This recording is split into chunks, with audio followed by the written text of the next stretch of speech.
금 대신 후추로 거래를 하고 제국 전체가 육두구 씨앗 하나를 중심으로 세워지는 세상을 상상해보세요. 그리고 탐험가들은 약간의 계피 화물을 위해 미지의 바다에서 폭풍과 해적을 무릅쓰고 항해합니다.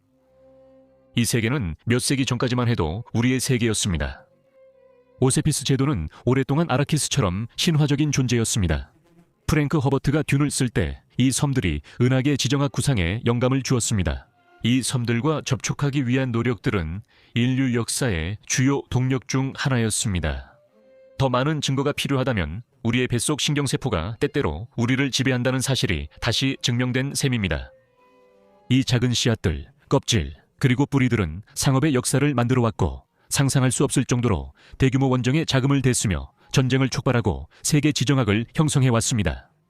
그 이후로 비당위를 가로지르던 대상들에서부터 신세계의 고추를 가득 실은 스페인 갤리온선에 이르기까지 각각의 향신료는 정복, 발견, 문화 교류의 역사를 이야기합니다. 오늘날 우리가 무심코 음식에 후추를 뿌릴 때 우리는 로마인들이 검은 금이라고 불렀던 것을 다루고 있는 것입니다. 우리가 음식에 계피한 꼬집을 더할 때 우리는 포르투갈인들이 아프리카를 우회하게 만든 그 나무 껍질을 손에 쥐고 있는 것입니다.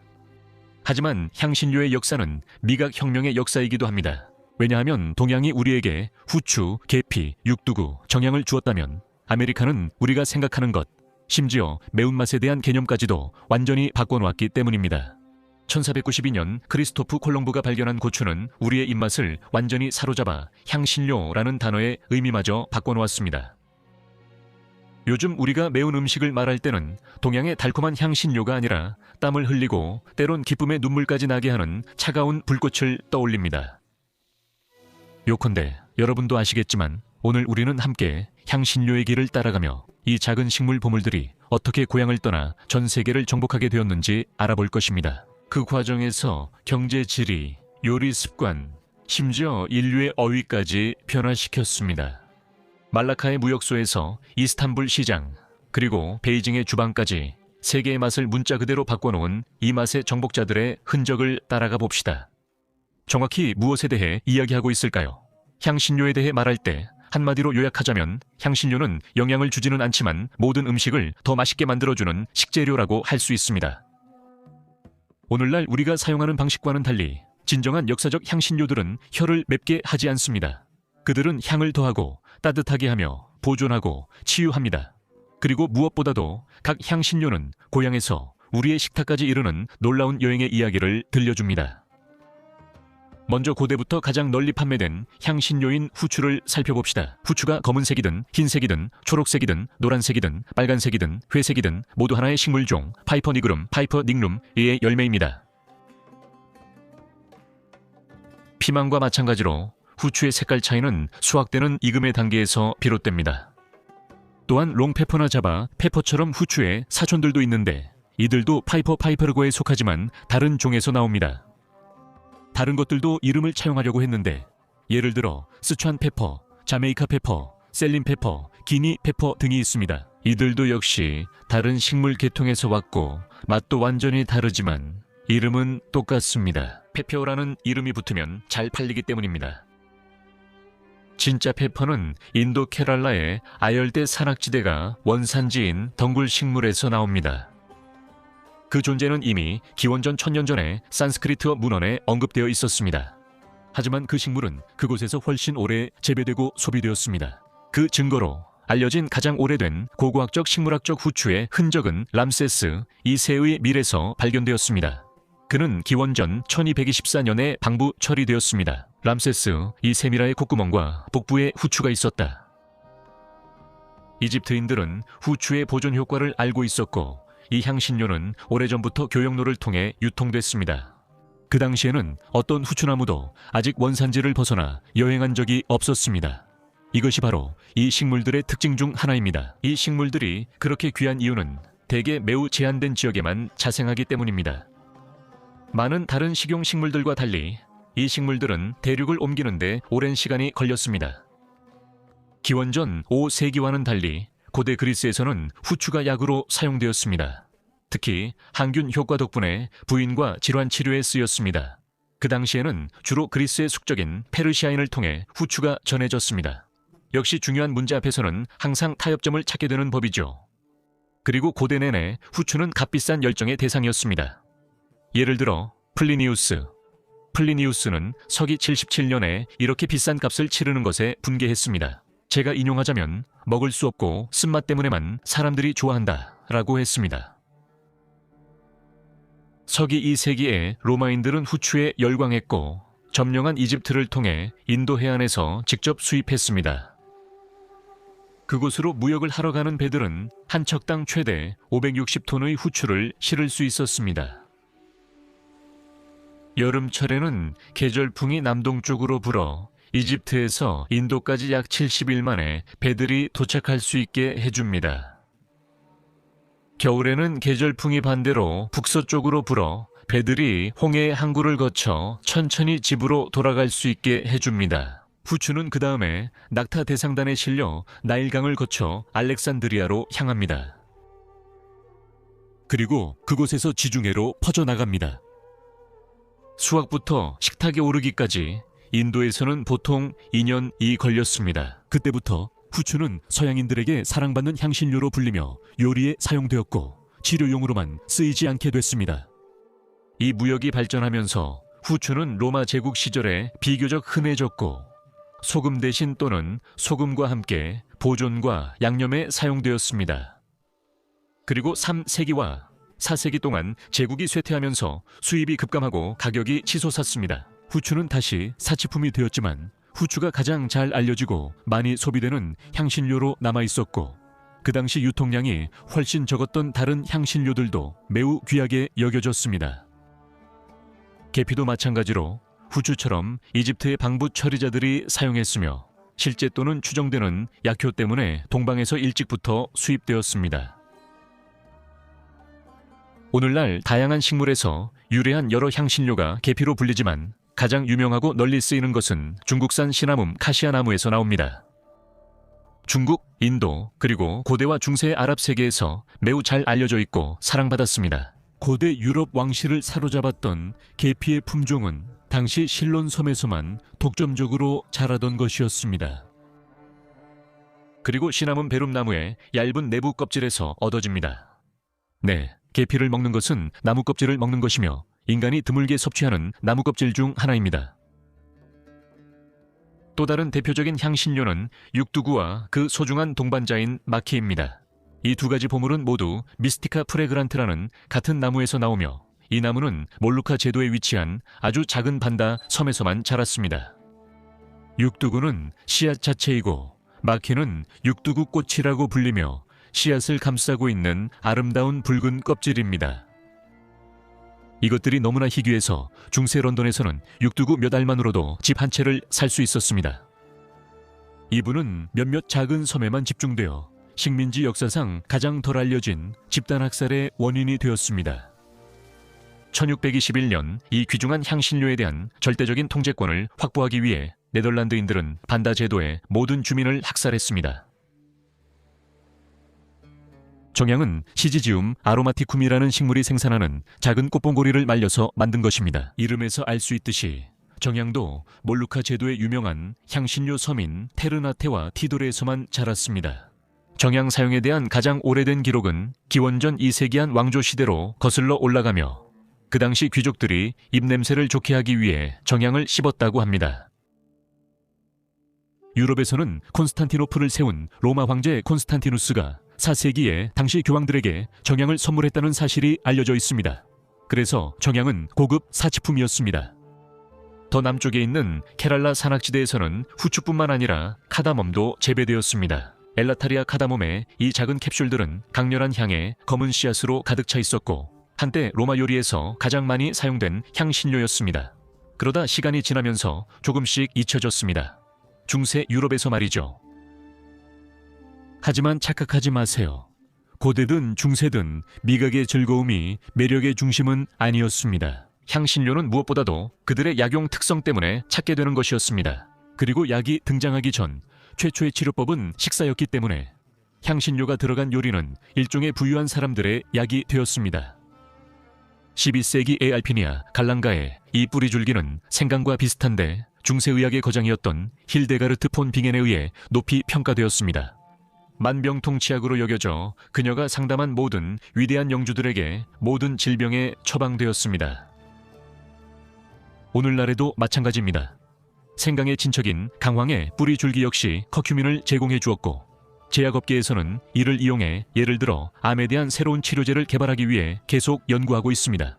하지만 제가 하지 않은 말을 제 입에서 나왔다고 하지 마세요. 음식에 커큐민을 조금 넣는다고 해서 암 환자가 항암 치료를 받지 않아도 되는 것은 아닙니다. 하지만 많은 식물들처럼 이 식물의 보물도 다양한 약의 기본인 활성 성분을 포함합니다. 이것이 바로 그 매력을 이해하는 데 매우 중요합니다. 우리는 단순히 맛있는 음식을 위해 생존만큼 많은 돈을 쓰지 않습니다. 또 다른 중요한 점은 우리가 방금 이야기한 모든 향신료들이 그들의 놀라운 운명을 설명해주는 매혹적인 특징을 공유하고 있다는 것입니다. 이 향신료들은 종종 매우 제한된 지리적 지역, 아주 작은 섬이나 특정 산악 계곡에서 나오며 보존도 매우 잘 됩니다. 이 덕분에 이 향신료들은 오랜 이동에도 변질되지 않습니다. 그래서 이 향신료를 소비하던 사람들은 때로는 원산지에서 수천 킬로미터 떨어진 곳에 있으면서도 그 지리적 원천을 추적하는 데 큰 어려움을 겪었고, 그 원산지는 환상적인 전설로 둘러싸이게 되었습니다. 예를 들어 시나몬을 보세요. 그들은 자신들의 수익성 있는 독점을 보호하기 위해서였습니다. 이집트 상인들은 듣고 싶어하는 사람들에게 시나몬 농장이 신화 속의 위험한 거대한 새들의 놀이터라고 이야기하길 좋아했습니다. 그 새들은 시나몬 막대를 이용해 접근할 수 없는 절벽 꼭대기에 둥지를 짓는다고 했죠. 그리고 시나몬을 둘러싼 이 신비화는 수세기 동안 이어졌고, 마침내 포르투갈인들이 진짜 계피나무를 발견할 때까지 계속되었습니다. 이러한 향신료의 생산이 처음에는 매우 한정된 지역에서만 이루어졌다는 사실입니다. 즉, 이러한 지역을 통제하면 유통되는 모든 것을 장악할 수 있고, 따라서 가격도 좌우할 수 있다는 뜻입니다. 이것을 독점이라고 하며, 이는 매우 귀중한 보물입니다. 사실상 이러한 독점을 만들 수 있는 기회가 스페인인들과 포르투갈인들이 세계를 일주하도록 이끈 주요한 이유입니다. 향신료 생산 지역을 장악하기 위해서죠. 이 인물들의 갤러리에서 특별한 자리를 차지할 만한 손님, 생강이 있습니다. 왜냐하면 생강의 존재가 인류 역사상 가장 놀라운 해양 대서사시 중 하나의 간접적인 원인이 되었기 때문입니다.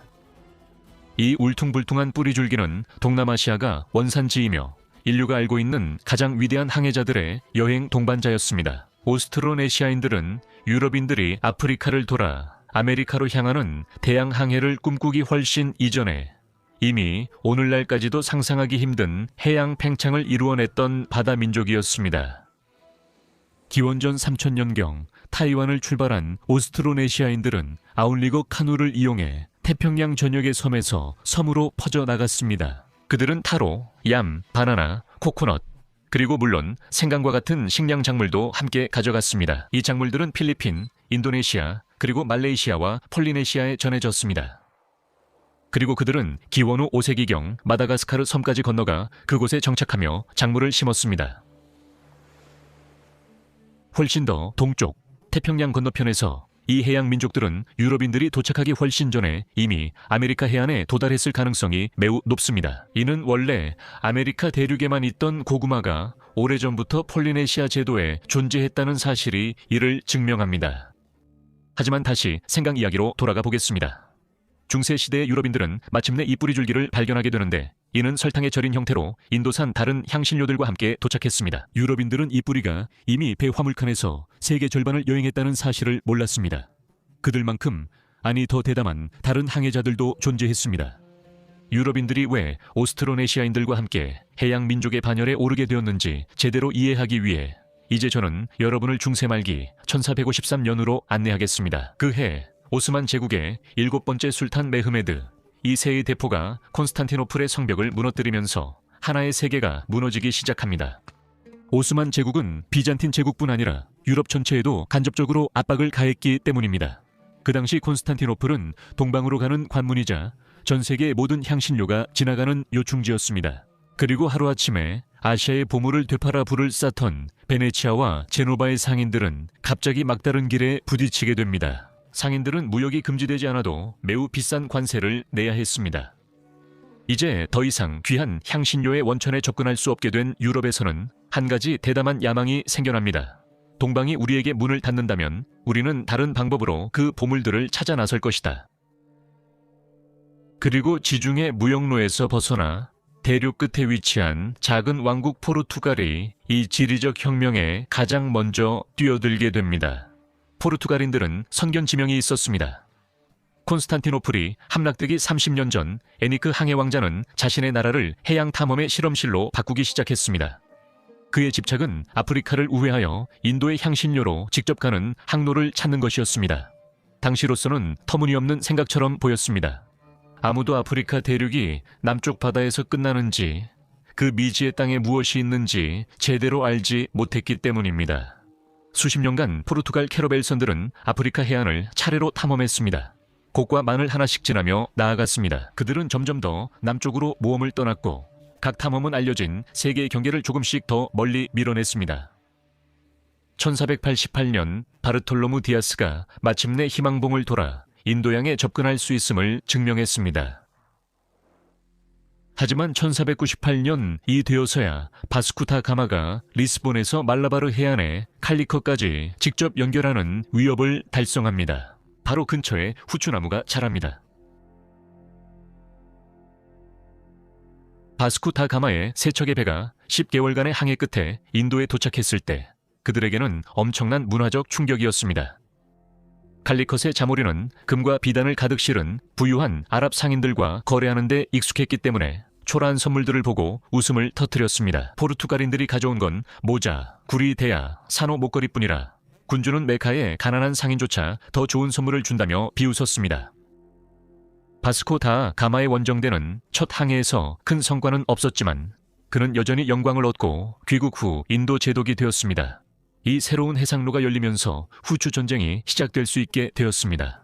아랍과 베네치아 중개인들의 오랜 독점이 산산조각 나게 될 것입니다. 알렉산드리아에서 80두카데 팔리던 후추가 칼리컷에서는 겨우 2개 반밖에 들지 않습니다.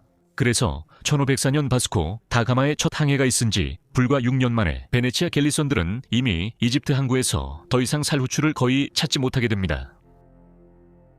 리스본이 유럽 향신료 무역의 새로운 수도가 되고 그 장악은 점점 더 거칠어지며 가속화됩니다. 19척의 함대를 이끈 알폰소 드 알부케르크는 1511년에 말라카를 점령하고 약탈합니다. 젊은 마젤란도 병사들 중 한 명으로 그곳에서 실제 피비린내 나는 전투를 경험하며 전투 기술을 익혔습니다. 포르투갈인들은 이제 몰루카스의 모든 향신료가 지나가는 해협을 장악하게 됩니다. 그리고 그 요새를 몰아 그들은 고에서 마카오까지 요새화된 무역 거점을 세우며 아시아에서 최초의 유럽 상업 제국을 만들게 됩니다. 그리고 포르투갈인들이 동쪽의 해상로를 장악하고 있는 동안 이 놀라운 무역을 라이벌 이베리아 국가가 독점하는 것을 받아들일 수 없었던 스페인인들은 새로운 항로를 개척하기 위해 서쪽으로 나아갑니다. 그리고 그들은 우연히 새로운 대륙을 발견합니다. 그러나 스페인인들의 아시아 향신료 집착은 여전합니다. 아메리카 대륙이 발견된 후 1519년에 페르난도 드 마젤란은 카를로스 5세를 설득해 역사상 가장 대담한 해상 원정을 지원하게 합니다. 아무도 시도해 본 적 없는 서쪽 항로로 몰루카 제도에 도달하는 것이었습니다.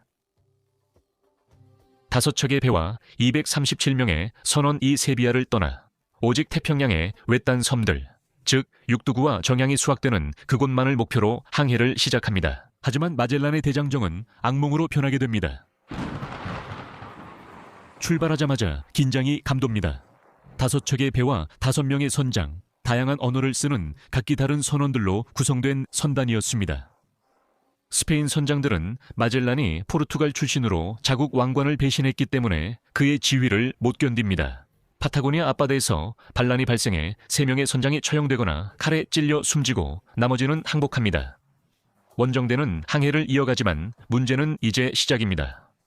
험난한 항해와 불안, 안개, 숨겨진 암초, 그리고 해왕성의 뿔도 꺾을 듯한 강풍 속에서 거의 한 달이 걸려 원정대의 이름이 붙은 위험한 해협을 통해 마침내 태평양에 도달합니다.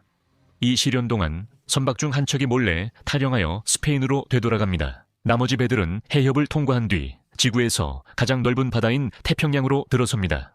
그들에게는 완전히 낯선 곳이었기에 그들은 그 안에서 방황하게 됩니다. 3개월 20일 동안 정박지도 지도도 없이 거의 바람 한 점 없이 항해합니다. 배 안에서는 빵이 곰팡이가 피고 물이 썩어가며 결국 쥐와 가죽, 땀에 절인 돛을 삶아 먹게 됩니다. 괴혈병이 사람들을 쓰러뜨리고 잇몸에서는 피가 나고 이가 빠지며 피부에는 검은 상처가 생기고 광기가 퍼집니다. 알려진 세상을 떠나는 꿈을 꾸는 것은 한 가지 일이지만 미지의 세계에서 정신 건강을 지키는 것은 또 다른 일입니다. 출발할 때 있었던 260명 중 오직 18명만이 돌아올 것입니다. 마젤란은 필리핀에서 부족과의 분쟁 중 창에 찔려 사망했습니다.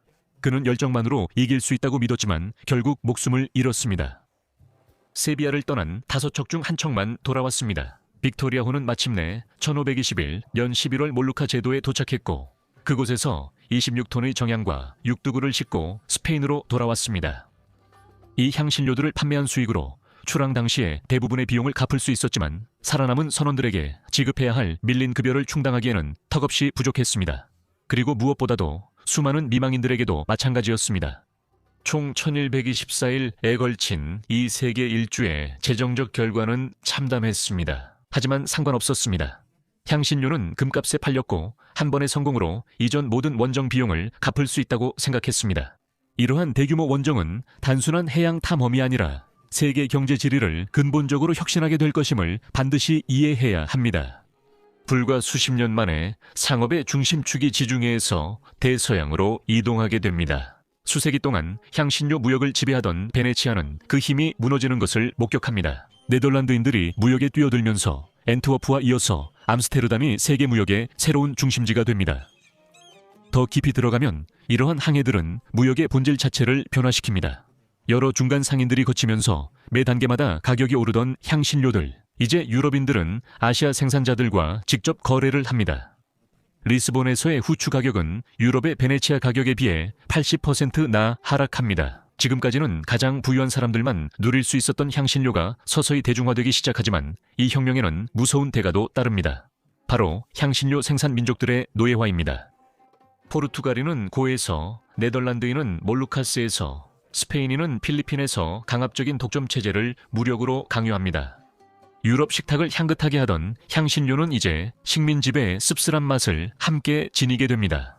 이렇게 해서 오스만 제국의 동방 향신료 독점을 깨려는 과정에서 이베리아 열강은 혁신적인 해상로로 유럽과 아시아를 연결했을 뿐만 아니라 제국주의 식민지 시대의 문도 열었습니다. 이 모든 것은 바로 그 향긋한 작은 씨앗들에 대한 욕망과 식욕을 충족시키기 위해서였습니다. 이 요리 역사의 가장 흥미로운 아이러니는 동방의 향신료를 집착적으로 찾던 과정일지도 모릅니다. 유럽인들은 사실 아메리카에서 온 요리 전통을 세계에 알리게 되었습니다. 그리고 그 중에서도 가장 매운 향신료인 고추를 소개하게 되었죠. 크리스토프 콜럼브는 첫 항해에서 그것을 발견했고 처음 고추 맛을 본 표정이 궁금해요. 우리가 아는 것은 그가 그때 새로운 후추를 발견했다고 믿었다는 점입니다. 그는 실제로 이 작은 빨간 열매들을 피망 피미엔타라고 이름 붙였는데 그가 간절히 찾던 검은 후추를 가리키는 스페인어 피멘토에서 따온 이름입니다. 프랑스어에서는 이 단어가 피망이 되었고 반면에 영어권과 독일어권에서는 고추와 후추를 가리키는데 똑같은 단어를 사용합니다. 유럽인들이 아메리카에 도착했을 때 고추는 이미 중앙아메리카와 남아메리카에서 약 9,000년 동안 알려지고 소비되고 재배되어 왔습니다. 나중에 멕시코가 될 그 지역에서는 고추가 거의 매일 아침 옥수수 퓨레를 양념하는 데 사용되었고 더 드물게는 초콜릿 음료에 향을 더하는 데 쓰였습니다. 아즈텍 황제 모크테수마가 정복자 코르테스에게 이 음료를 대접했다고 전해지며 이후 코르테스는 테노치티틀란 도시를 약탈했습니다. 이 두 사건 사이에는 전혀 아무런 관련이 없습니다. 오늘날 유명한 멕시코 요리인 몰레네그로는 고추의 매운맛과 카카오의 풍미를 결합하여 고추의 마법을 완성합니다. 캡사이신이 있습니다. 이것은 알칼로이드로 이 식물 가족에서만 독점적으로 생성되는 분자이며 주로 고추의 내부막에 존재합니다. 씨앗에는 없습니다. 우리가 고추를 베어물 때 흔히 생각하는 것과는 다릅니다. 캡사이신은 트랜시언트 리셉터 포텐셜 베닐로이드 1이라는 수용체에 결합하게 되는데 파티에서 똑똑한 척하고 싶다면 이 이름을 기억하세요. 그리고 이 수용체는 우리 피부에도 있지만 특히 점막에 더 많이 존재합니다. 캡사이신 분자가 고통스러운 이유는 우리 몸에서 생성되는 분자와 형태가 매우 비슷하기 때문입니다. 화상을 입었을 때 생성되는 분자들과 형태가 비슷해서 유명한 트랜시언트 리셉터 포텐셜 베닐로이드 일수용체가 이 둘을 혼동하게 됩니다. 그래서 이런 분자가 감지되면 우리는 통증, 즉 가상의 화끈거림을 느끼게 됩니다. 캡사이신은 식물들이 개발한 성분으로 일부 동물이 열매를 먹지 못하게 막으면서도 다른 종들이 씨앗을 퍼뜨리도록 유도합니다.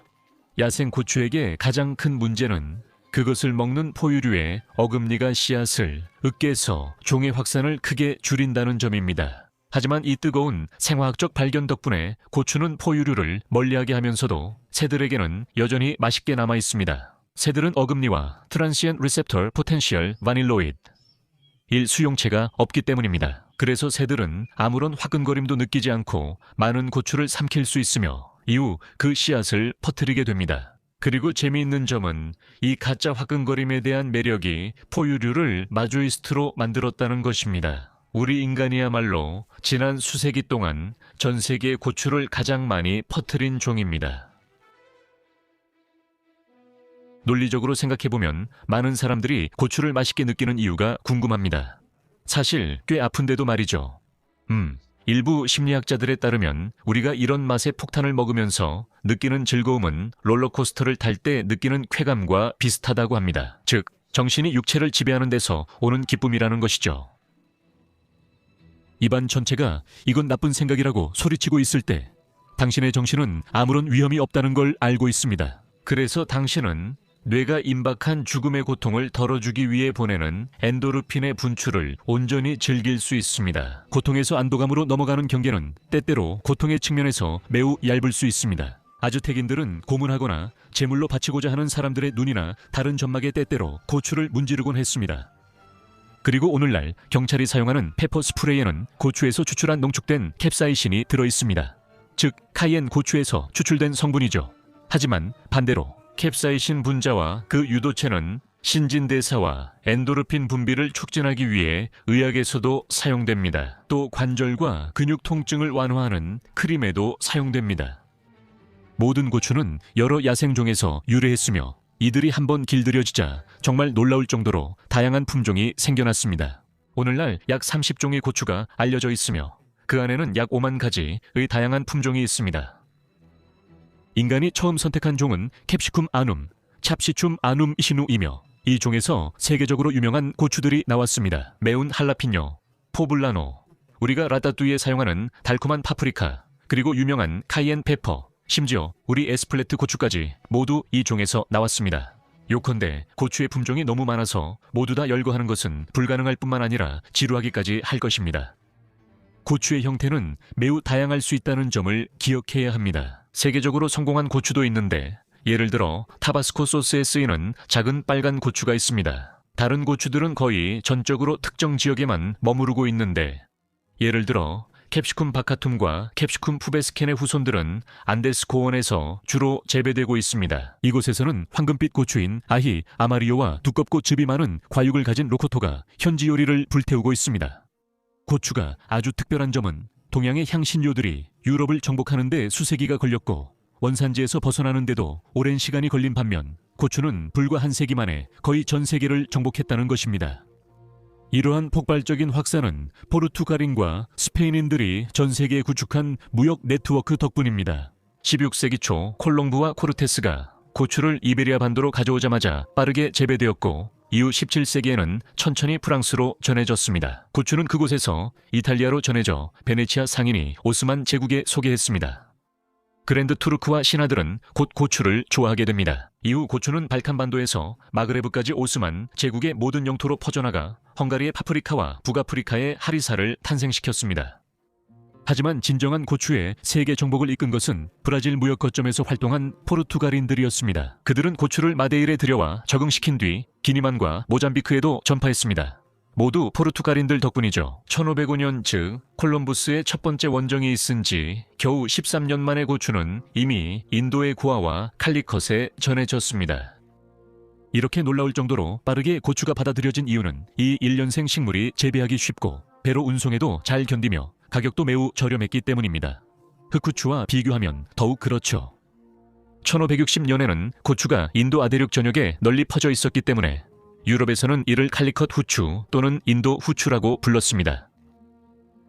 인도에서 고추는 실크로드를 따라 사마르칸트와 중국 동부로 전해집니다. 그리고 서쪽으로는 오스만 제국에 도달하고 해상로를 통해 동남아시아의 섬들로도 퍼져나갑니다. 중국에서는 이미 같은 이름의 혀를 마비시키는 후추로 유명한 산악지방 스촨성이 즉시 고추를 받아들입니다. 이어서 마라라는 독특한 요리가 탄생했는데 문자 그대로 마비되고 얼얼한이라는 뜻으로 아메리카 고추와 현지 후추가 어우러진 요리입니다. 이렇게 전해진 고추가 없었다면 매콤한 붉은 소스에 담긴 부드러운 두부 요리인 마파두부의 존재는 상상할 수 없습니다. 마찬가지로 채소와 고기가 끓는 용암처럼 붉은 국물의 스촨 훠궈 역시 멕시코산 고추 덕분에 그 강렬한 색과 맛을 얻게 되었습니다. 더 남쪽으로 내려가면 태국은 고추를 자국 요리의 영혼을 이루는 핵심 요소 중 하나로 삼고 있습니다. 솜탐, 이 초보자들을 울게 만드는 그린 파파야 샐러드는 태국산 작은 고추와 라임 주스, 피쉬 소스를 함께 버무립니다. 빠르게 미각을 불태우는 태국 레드커리는 수십 가지 다양한 고추를 섞어 만듭니다. 그리고 이 진정한 태국 요리가 스페인인과 포르투갈인이 도착하기 전에는 아예 존재하지 않았다는 사실을 생각하면 놀랍습니다. 하지만 이 작은 열매들이 가져온 모든 요리 혁명 중에서 인도에서 일어난 변화가 아마 가장 극적일 것입니다. 이미 전 세계 후추를 제공하던 인도 아대륙은 고추를 식문화에 너무나 자연스럽게 받아들여서 이제는 고추 없는 하루를 상상하기조차 어렵게 되었습니다. 고아의 빈달루는 돼지고기를 고추와 식초로 만든 양념에 재워 만드는 인도 포르투갈식 요리로 이 자체만으로도 그 융합을 잘 보여줍니다. 오늘날 인도는 원래 크리스토프 콜럼버스가 후추를 찾아 나섰던 땅이기도 합니다. 이제 인도는 전 세계 고추 생산량의 약 40%를 차지하는 세계 최대 고추 생산국이 되었습니다. 하지만 고추 혁명이 가장 크게 일어난 곳은 아프리카일지도 모릅니다. 15세기부터 아프리카 해안을 따라 항해하던 포르투갈 상인들은 아메리카산 캡시쿰을 빠르게 이곳에 들여왔고 열대 아프리카의 기후는 이 고추와 완벽하게 맞아떨어졌습니다. 에티오피아에서는 고추를 다루는 것이 독자적인 요리 예술로 발전했으며 붉은 고추가 줄을 이루는 향신료 혼합물인 베르베레가 만들어졌습니다. 이 베르베레는 진한 붉은색을 띠게 합니다. 이 지역의 요리에서는 인제라라고 불리는 스펀지처럼 부드러운 전병이 식사와 함께 제공되며 매운 요리와 함께 먹을 때 입안을 식혀주는 역할을 합니다. 도로와슨 닭고기 스튜로 오랜 시간 매운 양념에 끓여 에티오피아의 대표 음식이 되었습니다. 포르투갈 사람들이 오기 전까지 고추를 전혀 몰랐던 나라에서 대륙의 반대편 서아프리카에서도 고추는 정체성을 상징하는 요소가 되었습니다. 코트디부아르에서는 케제누라는 소스를 만들어 고추, 생강, 마늘, 토마토를 섞어 닭고기나 생선과 함께 먹습니다. 부르키나파소, 베냉, 토고, 그리고 기니에서는 매운맛이 나는 리워로프라는 요리가 등장하는데 이 요리는 리조또처럼 만들어집니다. 그리고 오늘날에는 유네스코에 의해 인류 무형문화유산으로 등재된 요리가 되었습니다. 놀랍게도 유럽이 고추를 처음 발견하고 전 세계로 전파하는 데 앞장섰지만 정작 유럽은 고추를 가장 적게 받아들인 대륙이기도 합니다. 스페인 사람들은 페야와 육가공품에 단 파프리카를 즐기지만 매운 고추에는 여전히 소극적입니다. 그리고 헝가리가 파프리카를 국민 향신료로 삼았지만 이 역시도 순한 맛의 파프리카가 주로 사용되고 있습니다. 그리고 수세기 동안의 정치적 혼란과 향신료 통제를 둘러싼 제국 간의 식민지 비극을 겪은 후 구대륙의 요리는 세계에서 가장 향신료가 적게 사용되는 요리 중 하나가 되었습니다. 또한 유럽 요리는 자신이 촉발한 세계적 요리 혁명에서 여전히 크게 벗어나 있습니다. 우리가 갖지 못한 것을 갈망하게 만들고 힘들게 얻은 것은 외면하게 만드는 욕망의 역설입니다.